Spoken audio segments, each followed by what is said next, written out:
Yes. Good morning, good evening, good afternoon, good night, as the case may be for you. Welcome to the Web3 Town Square. This Spaces is brought to you by Drug Receipts.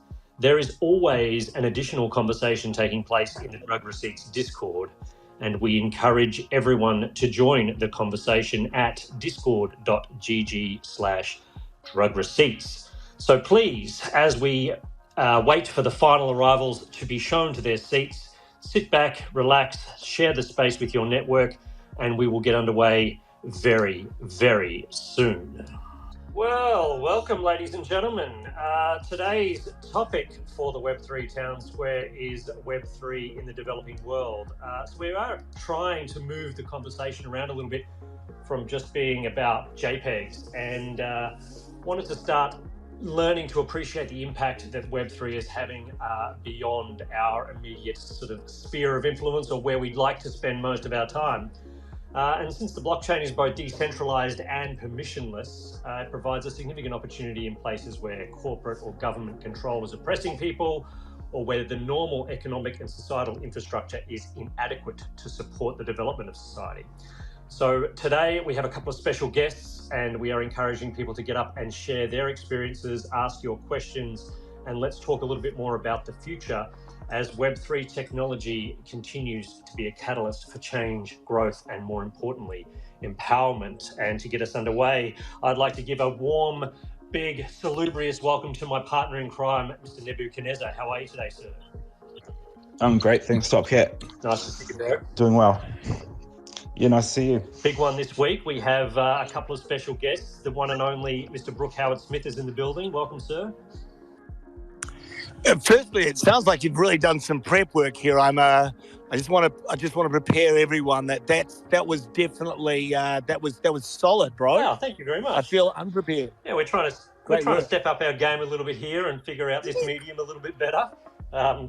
Sometimes we do things a little bit less serious, and sometimes we take the time to do them a little bit more, and I think that's quite cool. And the other special guest we have speaking today is none other than Mr. Kyle Gordon. Welcome to the show, sir. Thank you for joining us. Yeah, thanks for having me. Excited to get into this conversation and hear what you guys have been working on and what you're seeing out there in the World Wide Web. But just a reminder to everybody listening before we get underway, there is a comment function in the bottom right-hand corner if you're on mobile device, where you can ask a question to the panel if you do not wish to come up on stage. So if you're feeling a little bit like, the idea of getting up and talking in front of all these people is a bit nerve-wracking, or you would just rather remain voiceless, then please use that little function in the bottom right-hand corner, or alternatively, jump into the Drug Receipts Discord, where we are all getting stuck into this here conversation. And so to kick us off, I want to throw out quite a broad one and let anybody and everybody, whoever wants to, jump on this one. But I guess a sensible starting point is, what opportunities does Web3 provide that is previously not possible, or what are the differences that Web3 technology brings to this space in the developing world? It's really great question, great starting question, Trev. I'll just throw my hand up here. Because Web3, is it's an extension of everything. You can't go into a space without being able to kind of start, if you're deep enough into Web3 and you understand the applications. Every single space you go into, you go, wait a second, I can really see an advantage of a technology that connects communities. Obviously, those affected, those marginalized, those disenfranchised, the kind of people that we're often helping, and in these kind of purposeful spaces that connects those communities via content and has immediate commerce. And that's the whole idea of Web3. And for when you often talk about the challenges and the existing commercial models, most of the challenges are about this, the wholesale disenfranchised nature of these Web2 models that kind of accumulate wealth and then make sure that those adding a lot of value to those ecosystems aren't rewarded, right? So I guess the answer is almost every single aspect, from identity, and we'll talk about, I'm no doubt we're going to be talking about the unbanked, and we're going to be talking about, property titles, and we'll talk about commerce and digital exporters and all those types of things today that are the basic foundations of the huge shift that Web3 will bring to these communities. But also just the ability for those of you that are at NGOs or nonprofits and understand just the massive, massive shift in how much easier it is to raise and distribute money via Web3. Yeah, it's I 100% agree. From the little that I understand about this, and I guess that's the reason you guys are on stage today, is you're quite deep in this. But yeah, it feels like the way in which we do everything is changed by Web3, which is pretty exciting. Kyle, do you want to give us a little bit of insight around your kind of background and where you fit into this topic for those in the audience who don't know you? Yeah. So I'm actually an artist, but I spent the last year and a half developing a NFT creator kind of ecosystem that also contributed to social impact. We basically worked on a protocol on Polygon that basically facilitated working with NGOs and created like a library of causes that were basically set up and to automatically receive funds from NFT sales in ways that were compliant with regulatory bodies and also in tax-friendly kind of formats, because there's a lot of actual complexities when it comes to the social impact space in Web3, not just from a technical side, but also from a legal standpoint. So yeah, I make art, and I also have been doing Web3 stuff for a hot minute. So that's where I kind of fit into this. Nice. The idea of this banking for the unbanked is kind of where I feel like this conversation's pushing towards. So maybe we'll start there. What are you seeing on the ground in terms of how DeFi and cryptocurrencies is changing the opportunities available to people in these developing countries? Yeah, first, actually, I wanted to say, Carl, it's like I know that I've actually heard.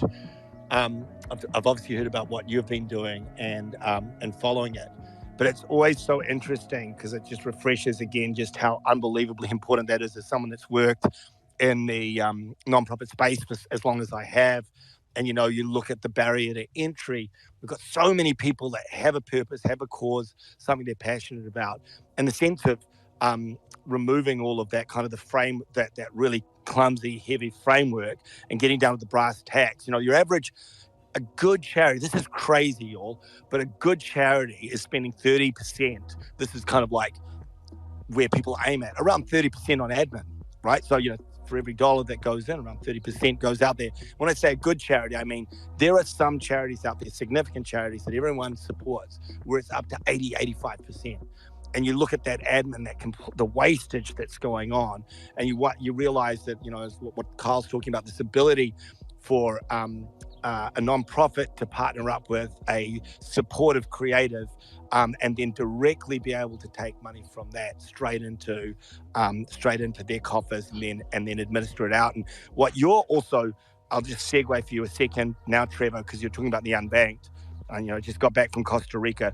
Central South America have 200 million people without bank accounts. And you think about like how to affect these people's lives positively, and you realize that, the NGOs are having to distribute, often they're distributing food, they're often distributing things, that are trying to help improve life. But the thing people really need is agency, the ability to receive some kind of income or some kind of money somehow, and then have the agency to spend it in a way that they want to spend it.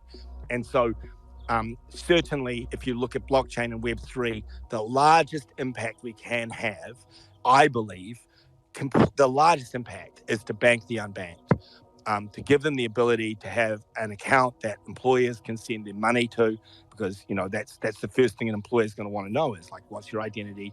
How do we get you some money? And that'll change literally billions of people's lives around the world.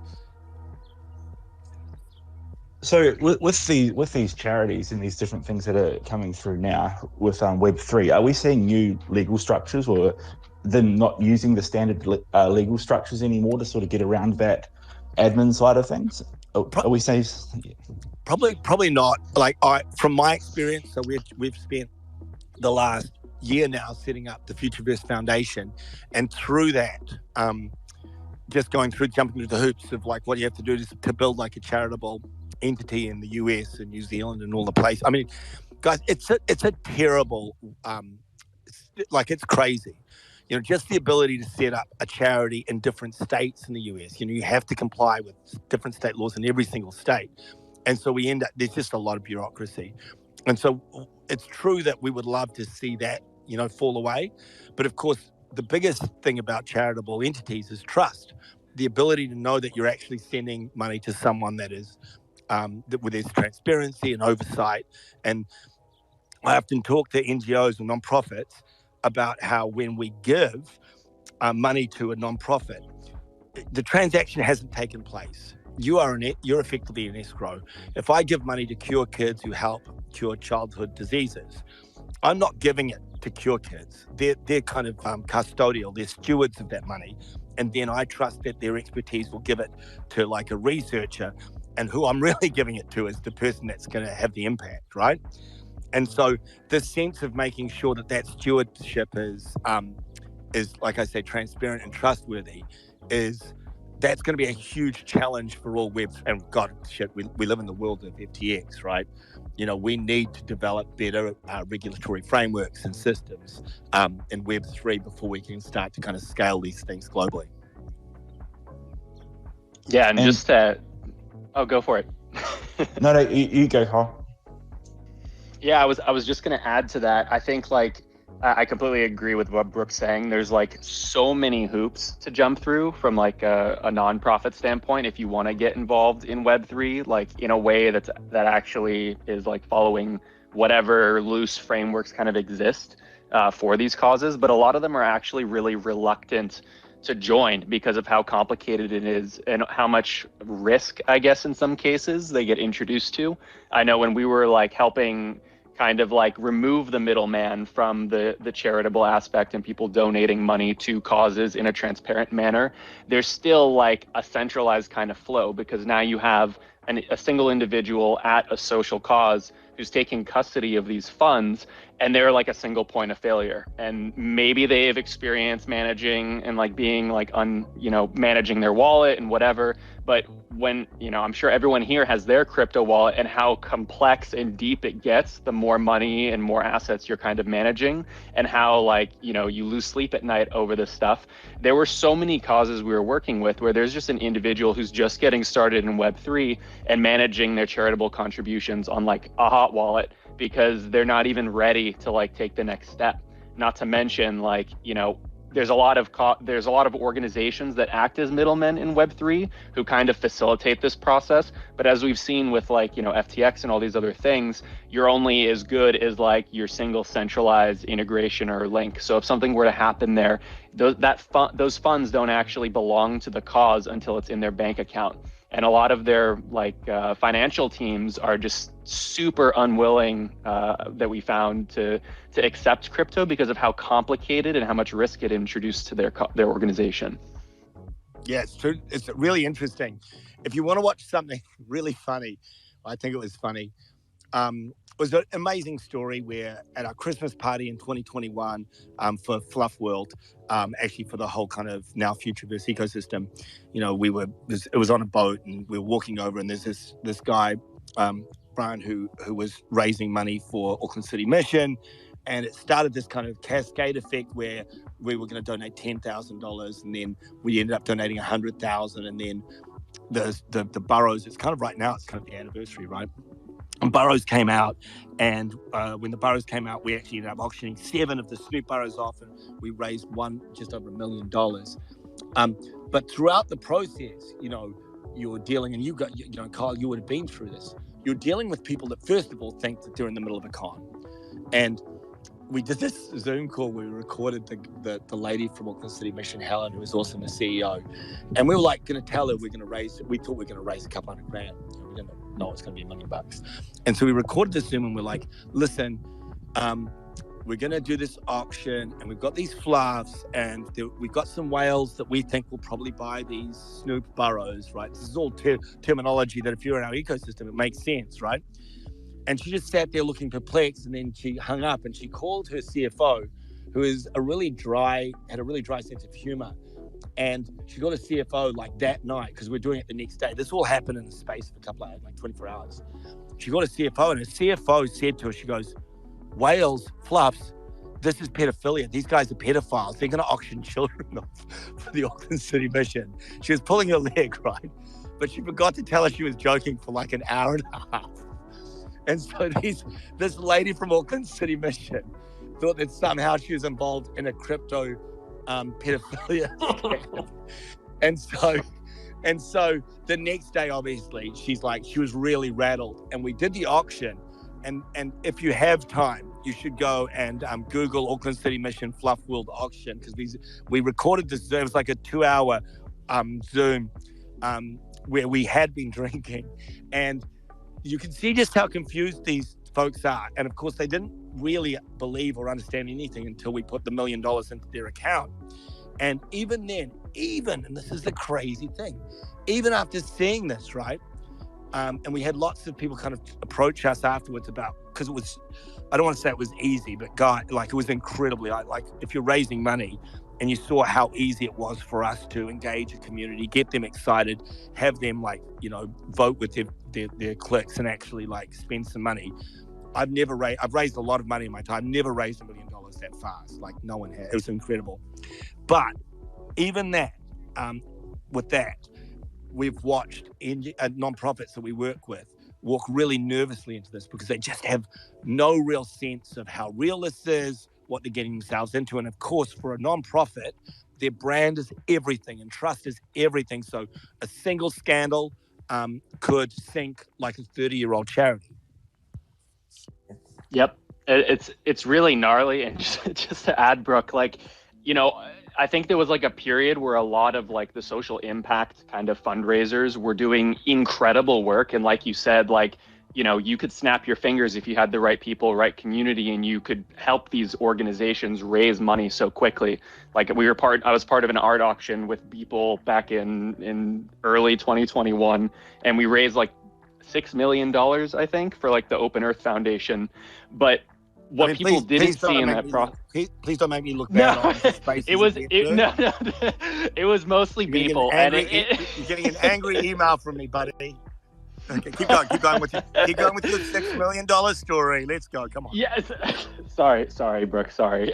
And, basically, what ended up happening, what people didn't see behind the scenes, is that the infrastructure for the regulatory bodies of something like that weren't necessarily ready, because the artists who were contributing and donating the artwork actually weren't legally allowed to write off any of their donation. They basically got a thank you letter, because in the US there wasn't any frameworks that allowed you to donate an NFT to actually get a write-off from that sort of stuff. And on the flip end, the buyers of the actual NFTs technically, and I say technically loosely because you can go to bat with regulators if you'd like to on this if it came down to it, but based on the donation, it's all based on the transaction flow. And basically, because Nifty Gateway, where the auction was hosted, was a centralized platform, the money actually wasn't hitting the charitable owner's wallet initially. It was going into custody through Nifty Gateway. So a lot of the people who were donating this money weren't actually receiving write-offs for it, because it was going into another for-profit business's wallet, and that for-profit business was actually then sending it to the charitable organization. So it's pretty gnarly when a lot of this stuff happens, that the flow of funds actually matters a lot, and it just shows how early a lot of these projects work, because the frameworks don't support a lot of this stuff. Yeah, it's really, you're exactly right. And so, we've looked at, how can you build an on behalf kind of flow? They'll be great to, this is cool. We're having a business meeting. I'll be able to write off my lunch at Stony Ridge today, because this is like a business meeting, because I need to figure out this tax flow, because write-offs are really important for people that are donating to charity, right? So, but the tax flow is really tricky. And a lot of the times, the work we're doing in Afghanistan right now, the work we're doing in Africa, we've just gone and said, listen, the tax issues aren't important enough to us to kind of go through this process, because it's really difficult, right? How interesting. That's unbelievable. I imagine that there's, from the giver's side, but also from the receiver's side, some significant advantages in the transparency provided by the blockchain, right? Like when you can see the flow of money and it becomes far more accountable, I assume that people who are donating as well as people who are receiving get a lot more insight, and therefore more of it ends up in the coffers or into where it's supposed to head. Yeah, I mean, but again, the point is we're still dealing with people in the inland revenue departments, either in New Zealand or UK or the US, that don't even recognise most of the flow of this money. It's like it's really, really hard. So is the solution a bit like El Salvador? So El Salvador in late 2021 accepted Bitcoin as legal tender. So now Bitcoin is effectively treated in El Salvador in the same way as a fiat currency. Would that make a difference, do you think, if more of the developing world started accepting cryptocurrencies as legal tender? If it was going direct to charity and you were able to claim that, there's a lot of situations where businesses or individuals would put more money across because it's beneficial to them in certain ways as well. Yeah, I mean, when we're talking about the unbanked guys, and like when we're going around these barrios and these effectively these informal townships in Central America, the sense of like if I knew that I was giving like $100 to a charity and I could see that moving, and you could actually track it as the money moved, and I could see that $81 went towards a microloan in a barrio in Central America. That's exactly what donors are wanting. They want transparency. They want to be able to see that flow. It's really interesting. One of the best charities on the planet is called Thank You. It's out of Australia. Daniel Flynn. And my next video for you guys to watch is Daniel Flynn's Chapter 1 on YouTube.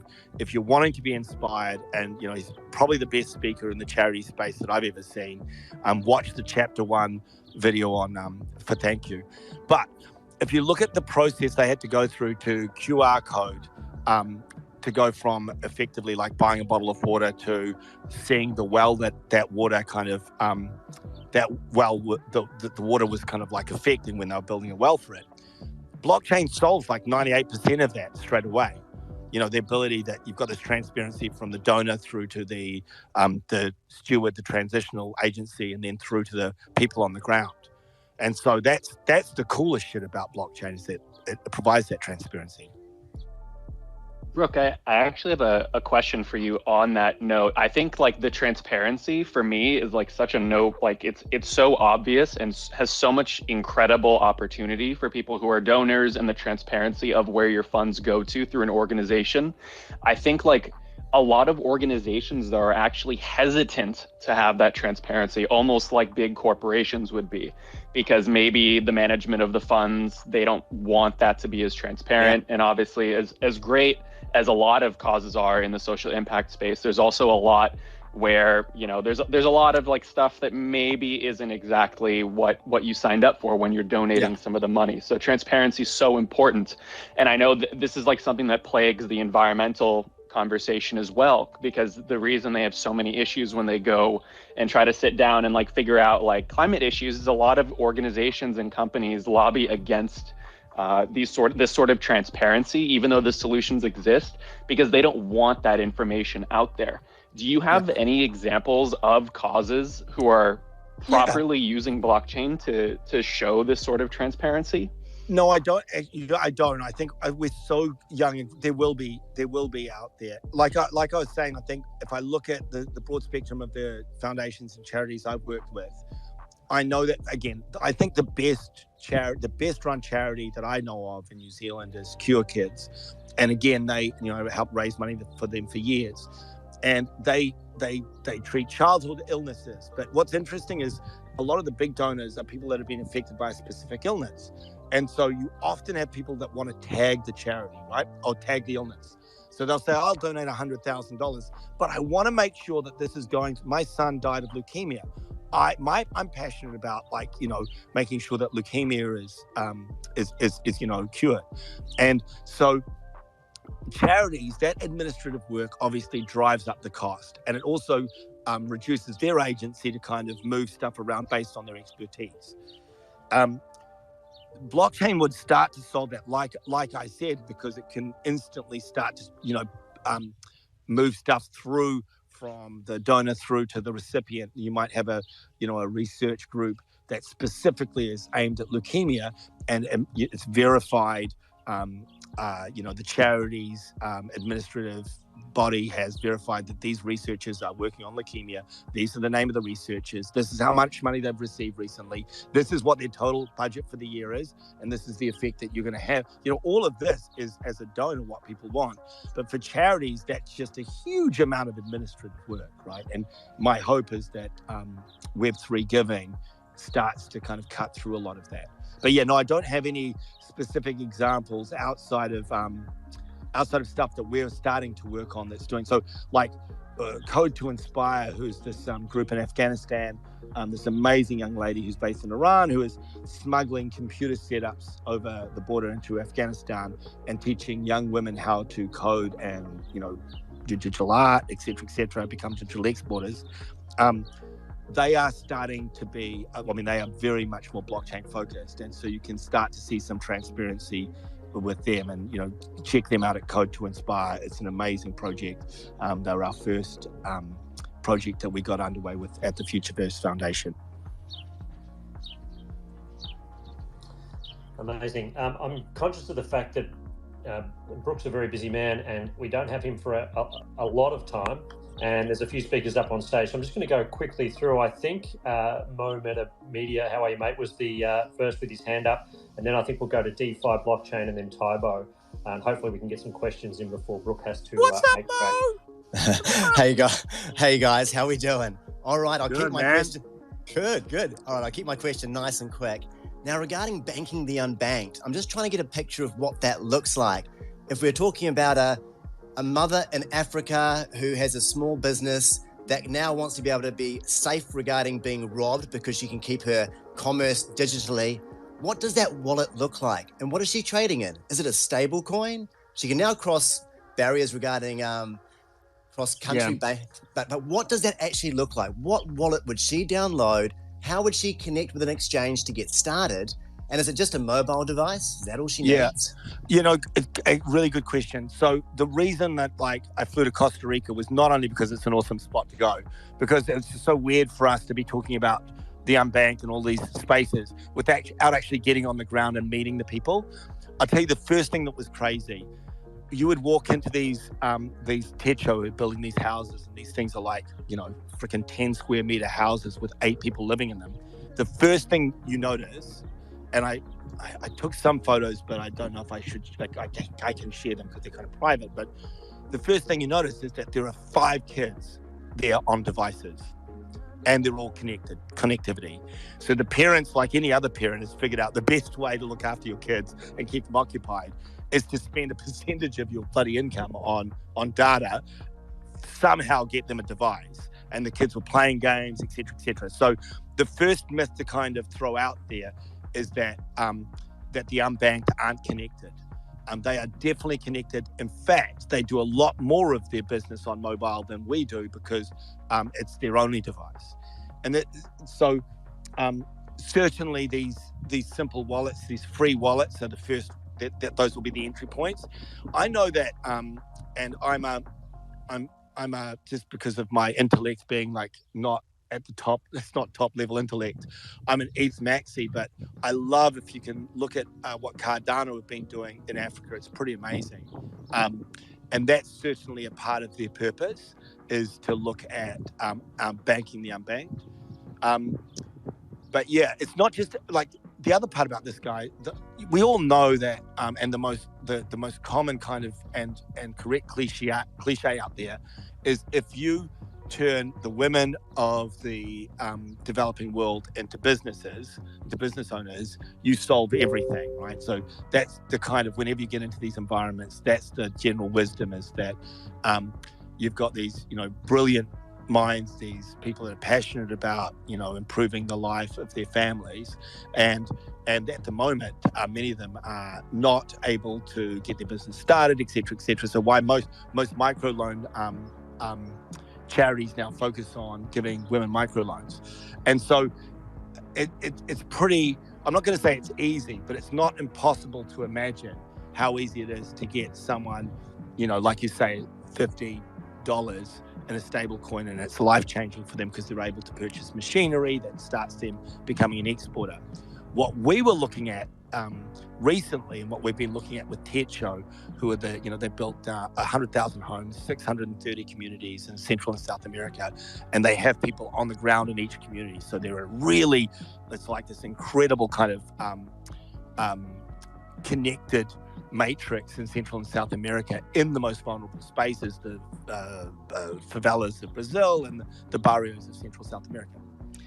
And so what we were able to kind of talk to them about was turning these people into digital exporters. So this is me on a monologue, I apologize. But we were talking about because every single business that at the moment that these guys are being put into is like clothing repair, maybe 2 kilometers of effect. They're able to talk to people 2 kilometers and repair clothing or selling clothing or, growing produce. These are semi-scalable, but as we've all found out, the ability to scale digital productivity is incredible. There's Rahila, who's this amazing content creator, and you can follow her. I think it's Rahila Safar is her Twitter handle. Track her down. She talks about these young women in Nigeria that are digital artists, and were able to connect with fans outside of Nigeria, and so the US and UK fans started buying their artwork, and the difference of $50 a week into their community as digital exporters it's transformational, right? So again, that's the logic that we have, is that the moment you first get the ability for them to receive the funds, you can potentially then get organizations like the type that Kyle is connecting, the type that we're working on, to help them turn themselves into digital exporters, which is not a huge, every one of these communities has amazing storytellers. Regardless of how much money you're making as a community, you have musicians and storytellers, visual artists. It's inherent and natural. It's in every community on the planet. And then instead of having to teach them how to write code for 2 years, you're saying, listen, no, just start recording your music and start building NFT stems and sending them to producers, or start building, digital physical artwork, and a simple scanner can get that and start exporting it like the young girls in Nigeria. Yeah, thanks. It's mind-boggling to think, $50, right? You talked about how much of an impact that would have on somebody who's in these communities. And, we are running around here buying JPEGs for thousands and thousands of dollars. It really brings it home when you put it in that sort of perspective. Actually, all the JPEGs are now $70, so it's okay. Yeah, the amount of money I wasted on gas trying to meet this morning, I probably could have supported a few of these people. Just wanted to move through some of the questions. Sorry, Mo, if I'm cutting you off. Tybo. Conscious of other people in the room. Actually, Tybo, you're going to have to wait too, bro, since this is my show. I'm in charge. DeFi Blockchain University, welcome to the show. And did you have a question? Yo, so I've seen the title Web3 in the developing world, and I'm learning about the Futureverse, right? I see Top Cat's the host. Are you a co-founder? No, but we do have one of the co-founders speaking today. Brooke Howard-Smith, who's on stage here, is one of the co-founders of Shut up, bro. Okay, great, man. I'm actually working. So I onboarded into Web3 back in 2019. And so, it's been a few years now. I'm actually developing Web4 in the metaverse. And so how would somebody collab with the Futureverse or partner? Yeah, I mean,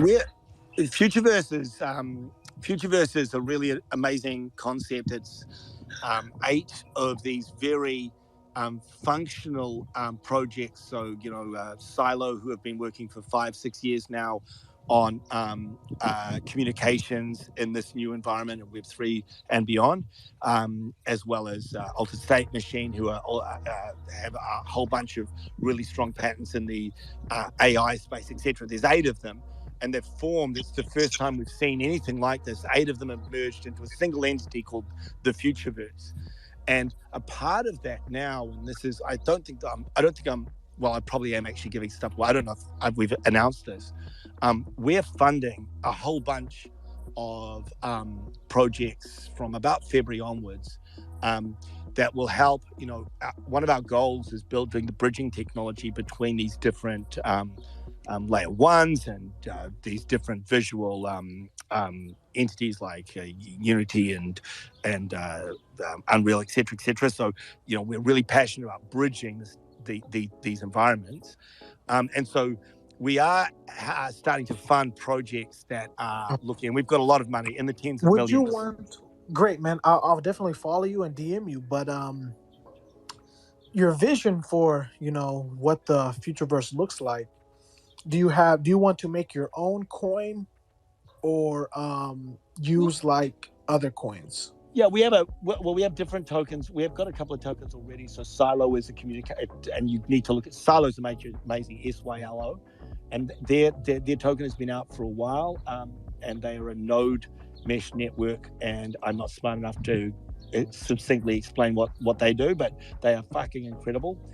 Altered State Machine has Astro, which is a token already, and then the Futureverse has an upcoming token called Root, which is like its primary function is to bridge between everything. So the goal, because the top 3 metaverses right now are Sandbox, Decentraland, and then what Meta is trying to do in the VR. Yep. Are you thinking it's going to be VR or web based? So I mean, extended reality is really important to. I mean, obviously. So first thing from just I'm not speaking on behalf of Futureverse. This is just me. I believe that the metaverse already exists. It is the sum total of all connectivity. In the traditional Web 2 kind of sense, as it starts to move from just read and write to read, write, known. And that could be everything from your air points, like, your Miles card, to, each of your digital twins that exists out there, right? They're already kind of nascent, primitive versions of what will become. So the sense of Horizon World or Decentraland or Sandbox being a metaverse to me is a little bit of an oxymoron. There is only one metaverse by my particular definition, and it is the sum total of all of this. And the thing about these walled garden games, which I think are great, they're pushing boundaries in every single direction. But the one hardest challenge that no one has really put enough effort into is how we bridge them. And so forget about the sense of building a game environment that your assets can live in, and start thinking about asset outwards. So each avatar, each asset being able to migrate and transition between multiple game environments. And in fact, the first thing we've got to forget about is any game environments, because you don't think about when you're in the web, when you're kind of cruising through the web, you don't think about moving from one, you're going from Expedia.com and then opening up a new tab and looking at like the weather. You don't think that you're kind of migrating between different environments, right? Because the web has built this seamless transition. And this next internet really needs to be thought of in almost a more seamless manner. So Futureverse itself is a technological, it's a collaboration that involves, and by the way, again, everyone on here that is a Futureverse junkie will know that Aaron McDonald is definitely the guy you want to listen to on this. You want to research what he said, but because he's the architect. There are the base layers, the root network, and the base functionality that will enable the base interoperability that users won't even know is happening. There are the DeFi brands like Silo and Seekers and Altered State Machine that are providing some of that core DeFi functionality, the actual, the functionality that works off of that. And then there's the storytelling layers like Fluff World and Seekers that are able to actually interact with your everyday people and inspire them to kind of get involved in this next space. Just going to jump in here and move the conversation over to Tybo. DeFi blockchain, I strongly recommend you visit futureverse.com and read the white paper if you want to get a deep understanding of what the Futureverse is building, and I think, as Brooke points out, following Aaron McDonald and getting involved in some of their AMAs and spaces and things will go a long way to help people understand better what they're about. But this particular spaces is more about utilising Web3 in the developing world and trying to bring a bit of an understanding and visibility around that. So let's just try. And I'll go one more question, guys, then I've got to get back into schmoozing. Sure. Let's have that final question from Tybo. How are you, mate? Yeah, hey, great summary of the Futureverse, Brooke. That was really, really done. I kind of laughed because it's like, man, I've just given up now. I just like, shut Aaron podcast. Boom, that's what I said. No, I think you did it justice because it's all about that, making it seamless. You know, I call it the Apple of Web3. You know, they're not the first, but they're going to make it the seamless user experience. But my question is, I love what you're doing with the Futureverse Foundation.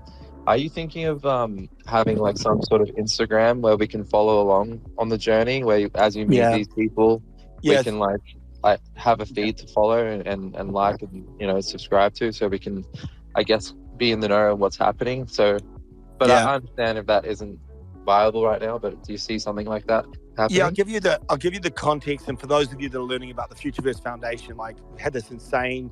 After our amazing luck and, you know, the genius of Jesse, Metcalf and Alex and Aaron kind of had this explosion with Fluff World and our NFT projects.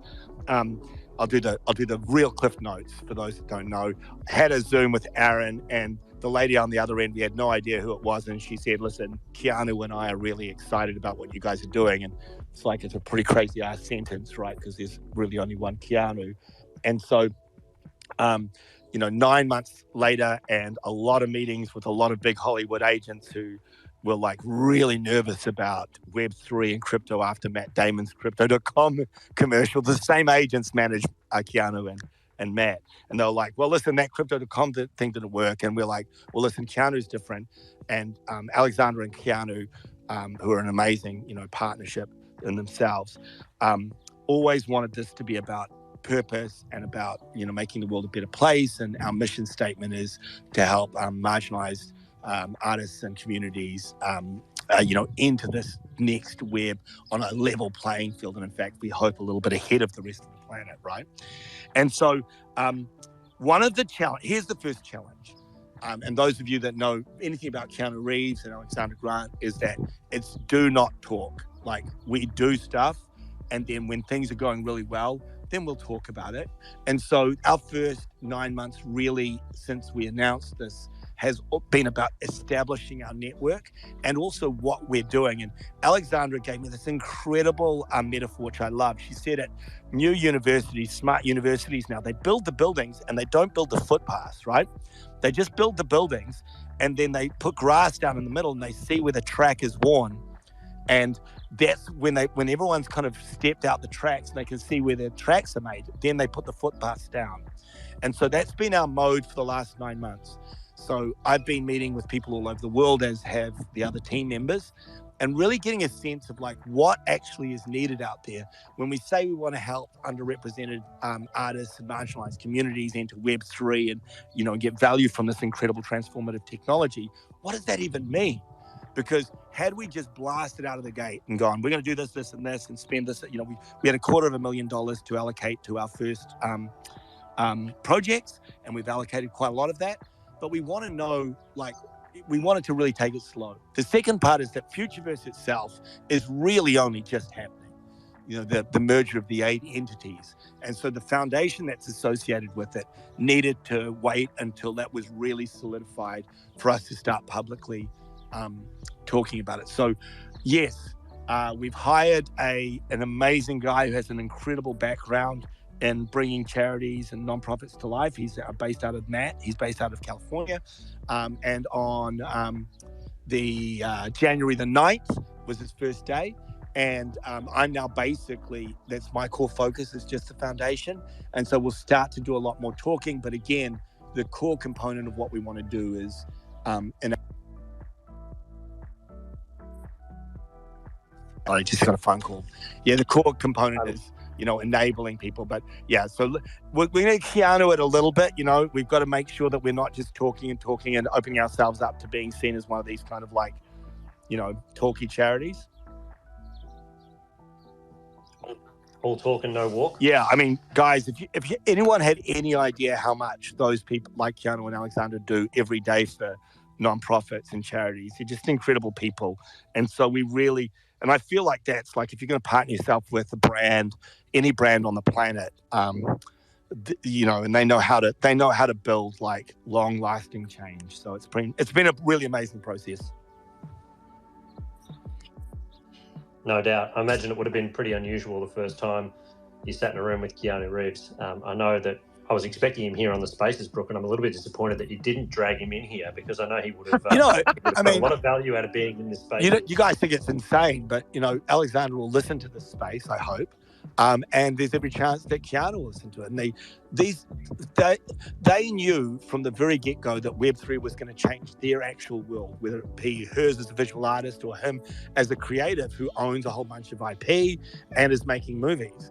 And so they've been passionate about learning more and more about the space, and we've been really lucky. Like, if you can imagine what it's like for them to have Aaron kind of on these personal Zooms, kind of updating them on what's going on. And so it's not insane to think that they're not going to hear this. And, you know, what you're doing, Kyle, is pretty incredible. So let's hope they do. Yeah. You know, if they are listening, shout out to Keanu, and we would much rather have Alexandra on the show than you, buddy. No offense. So hey guys, I've got to go. It's totally true, but I really appreciate your time, and, you know, those that tuned in, the fact that you guys are purpose focused, just makes me love you more. So hopefully we'll be able to work together at the Futureverse Foundation soon. Yeah. Thanks, Brooke. Thanks, Brooke. Appreciate your time. Thanks, guys. So we'll keep the conversation alive. I'd love to hear a little bit more about Kyle's experience. I noticed DeFi Blockchain University has a hand raised again. I'm hoping that Brooke's disappearance from the building doesn't put an end to your question, but let's have it and see how we go. Okay. I was gonna see if the Futureverse guy had time for me to pitch my Web3 project to him for the Futureverse. Yeah, I can't really answer that. I guess your best thing to do would be to reach out to Aaron directly and try and organise some time with him. As Brooke pointed out. But you know, I do want all the feedback that I can get. Am I able to pitch to you guys? Yes, but not now. This particular Twitter Spaces is topical, and so we try and stick and keep the conversation on topic. But feel free to hit me up in a DM, and we can touch base at another time.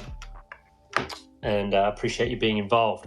Mo Meta Media's got his hand up again. Mo, question? Two quick ones. Firstly, for the DeFi guy, hopefully it's okay. I put that link up there to the Futureverse overview. Please watch that video. It's a very easy overview to understand the Futureverse and all its partners. And it was made so that I never have to answer that question, what is the Futureverse again? Just follow the link and it'll tell you everything you need to know.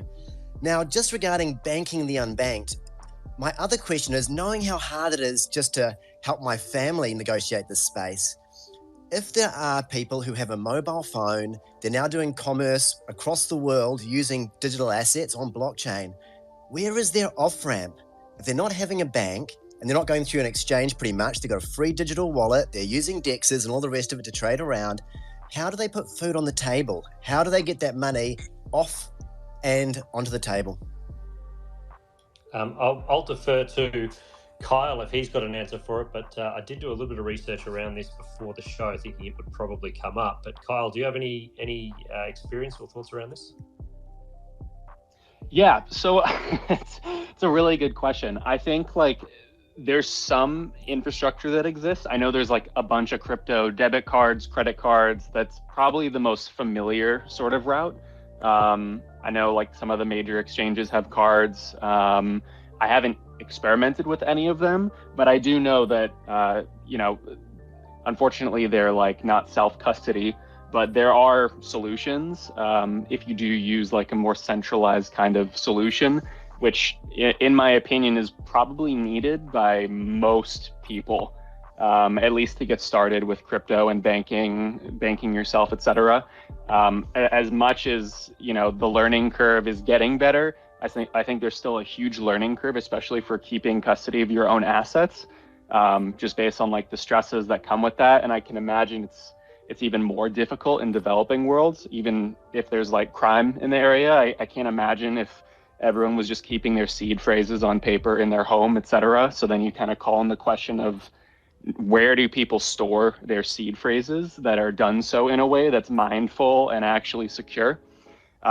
So I don't know a perfect answer to that. I can definitely tell you there are debit cards that are rolling out that people are using, that people can apply for, at least in the US. And externally, I know there are off-ramps and checkouts in various platforms that allow you to pay in crypto and Bitcoin for like different storefronts on Shopify, etc.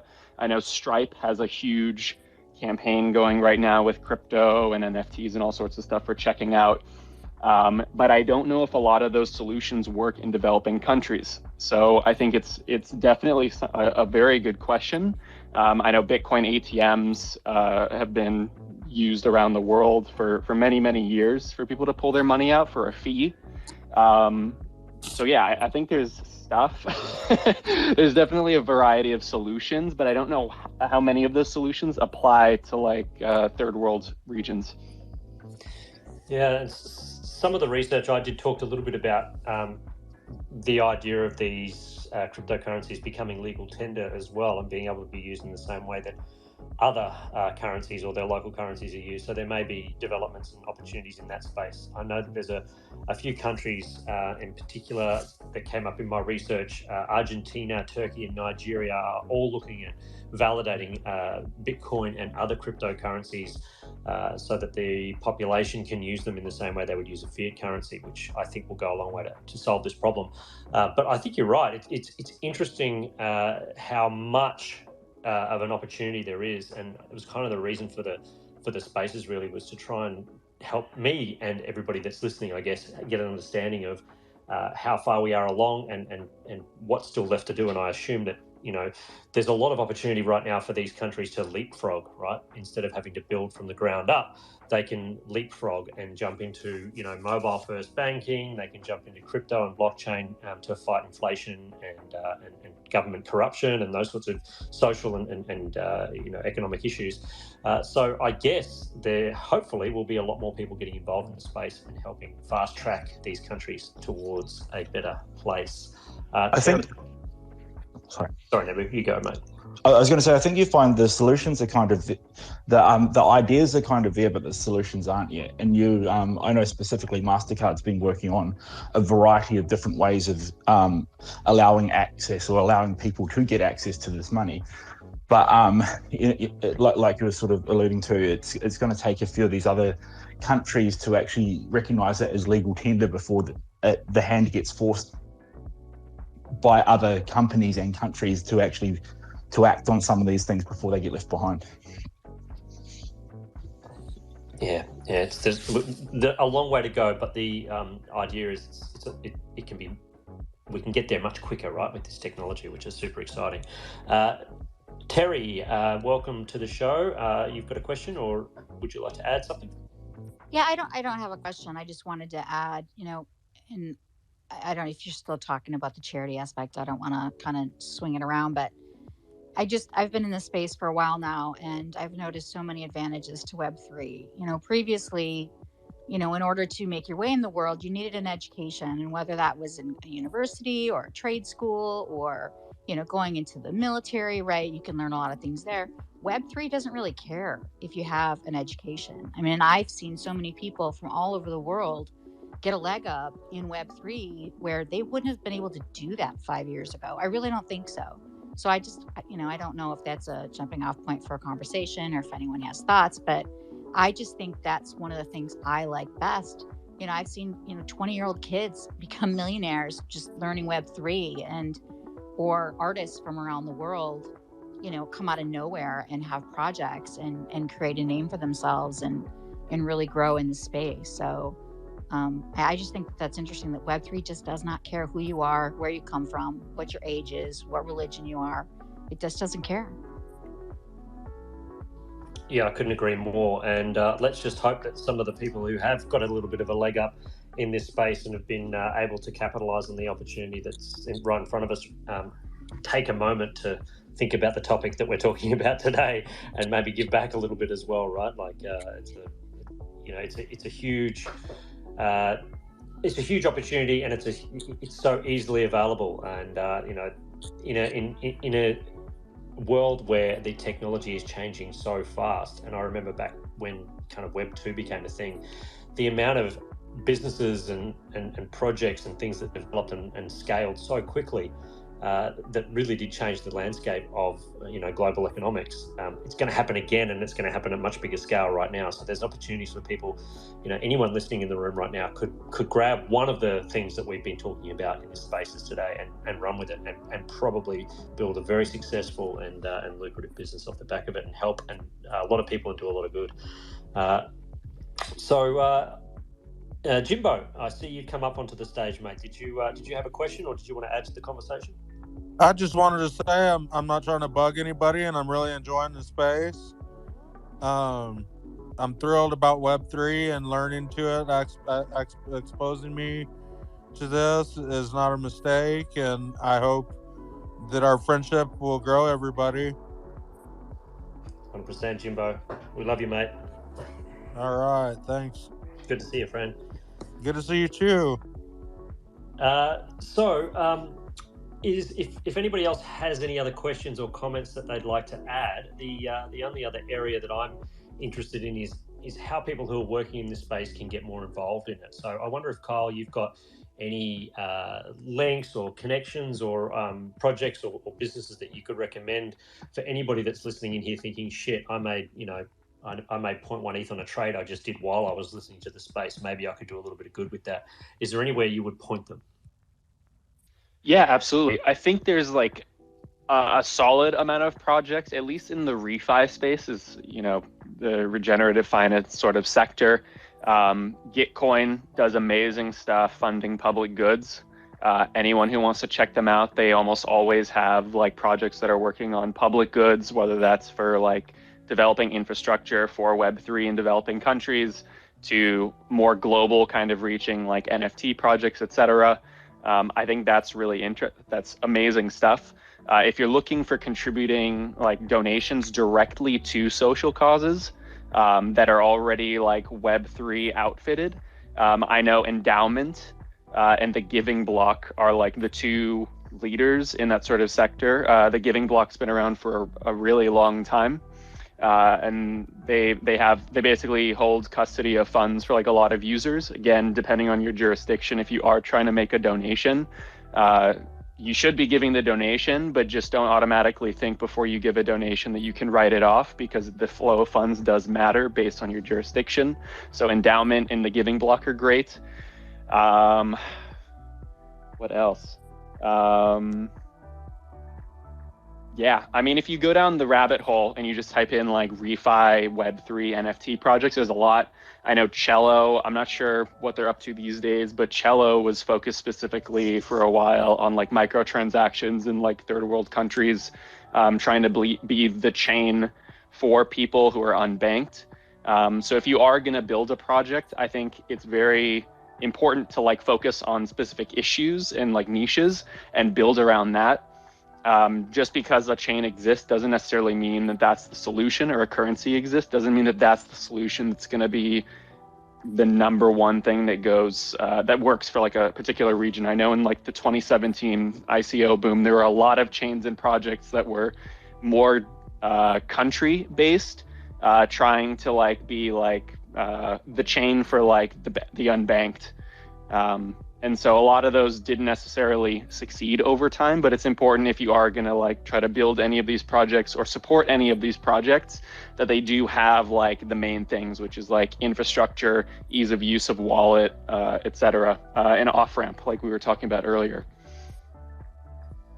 Yeah, thanks, man. And I encourage everybody that's listening, whether you're here in the room or whether you're listening to this as a playback, to take a moment to think about whether or not you can go down that rabbit hole and just how much good you can do. As Brooke pointed out before, $50 to some of the people in these communities would go an enormously long way to supporting them and helping them change their situation. Tybo. Yo, so there's this project that I was following called Sora, and the guys behind it were building their own decentralized economy structure using blockchain technology. And while they were doing that, they had a grant with the Cambodian government, and they helped them build a blockchain CBDC focused coin to allow them to have their own central bank digital currency to slowly move away from the US dollar. While I don't necessarily agree with CBDCs as the ultimate answer, but in the interim, it is a great solution to allow users that are technically unbanked, because Cambodia had a large proportion of users. The population had a large percentage of participants not having banking access. So once they released the app, it increased the amount of people that could be banked, even in Cambodia. And to me, that is like a stepping stone. While I do see a future where CBDCs and decentralized currencies will coexist, I guess it just comes down to like the fact, Bitcoin has volatility, ETH has volatility. A lot of stable coins are technically still centralized USDC. So it's kind of hard to have a stable coin that's truly decentralized at the moment, unless it DAI, which is still pretty much backed by USDC anyway. But my point is, like, there is technology out there that I think is providing a service to people that aren't technically banked. And what the guy did if you search Sora, SORA, and in Cambodia, you can see how they made a really good technology for the people over there, and it also helps with cross-border payments as well. I just think that ultimately we want a truly decentralized infrastructure that we can all use, but anything that helps give access to financial tools to people that are unbanked, I think is a plus in the short term anyway. Yeah, 100%. And that feels like a really good place to bring this particular spaces to a close. So yes, if anybody else has got any questions, raise your hand now, jump up on stage and join the conversation, or we will move ourselves on to the next thing that will preoccupy our minds, our eyeballs, and our immediate sensory dopamine hit on the screen. Moment, you've got one more, mate? Yeah, I think we focused a lot on finance with this one. I just wanted to add what Brooke mentioned regarding Charles and Cardano. Having Web3 being able to verify our credentials. With so much fraudulent activity out there, there was no point in a developing country getting a degree if someone else can just forge it. And now that these universities through Cardano are actually putting out verifiably proven credentials, so the person who completed that course knowingly can go to an employer and have them prove that it was them that did it, is a massive milestone for what Web3 and verifiable proven ownership can do. Yeah, absolutely. The idea of digital ID, right? That's a massive one. And I know that's a space that's blowing up right now, and we'll certainly play into that. There's a lot of, I guess there's two sides to the coin, of course, with biological tracking and bio IDs and things, but there's good and bad in everything in the world. And I think that one of the positives that'll come out of this space is this ability to be identified and validated. And I think you're right, Mo. I think that's going to be a massively important thing when you're, for the people who don't want to be identified, they've probably got a reason not to want to be identified. And for those who are in a position where they're being able to validate their identity would be extremely important. We've got that technology available right now. It's just a case of getting it into the hands and into the I guess sphere of influence of these people. Yeah, great point. Okay. I did want to mention just a closing point, because we were talking about charities before, if you didn't mind. There is someone running a marathon in a VR treadmill, and basically they're trying to raise 100K, but they need some YouTube followers before the 21st to be officially verified on YouTube to take donations through YouTube. So they're called Based as Fuck, and it's by Supermassive, and he's trying to raise at least 50K from the community, as Phantom, a layer 1 blockchain, has partnered with them to match every dollar up to 50K. So if we get up to 50K, that will equal 100K, and that will go to a children's hospital in London. I just thought it was relevant to the discussion, and I think that they're doing a good cause, and it's on the 21st. So all you have to do is subscribe to the YouTube channel, Based as Fuck. Based AF is the initials if you search on Twitter. And yeah, that's all I have to say just before we finish up. Awesome. Yeah, so many opportunities out there for people to get involved. I know some of the people in the audience that are listening in now personally are involved and give up their time and their energy every week to support those who are less fortunate. And even the degens that are deeply immersed in the metaverse can come up for air sometimes. There's plenty of places for you to look around, take a moment to think about the impact you can have.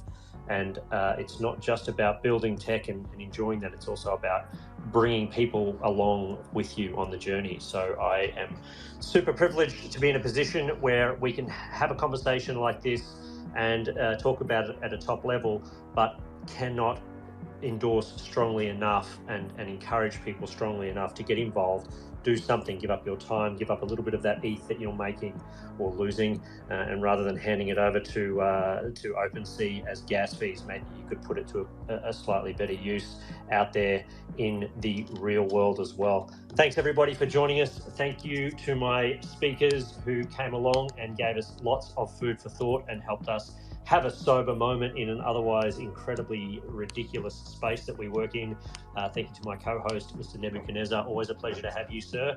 And for those of you who are new to Web3 Town Square, this is something that happens every week. We pick a topic every week, we find experts on that topic, and we go as deep as we possibly can. So please follow along. You can follow me, Nebu, or the Drug Receipts Twitter page, and you will be informed. And as I said earlier on, the bigger conversation happens on the Drug Receipts Discord, which is discord.gg/drug receipts. Encourage you to get in there and get involved in the conversation, meet some like-minded groovy people, and enjoy yourself as best you can. And on that note, I will bring the Web3 Town Square to a close for this week. See you all again, same bat time, same bat station. Enjoy your week, people. It's that time again. We gotta say goodnight. You know it's getting late. Tomorrow is another day, my friend. All right, people. It's time to go home. Yep. Close time. We're ready to head on out. Thanks very much for watching. If you enjoy this content, smash that like button, hit subscribe, and maybe consider watching one of my other videos. Bunnies up!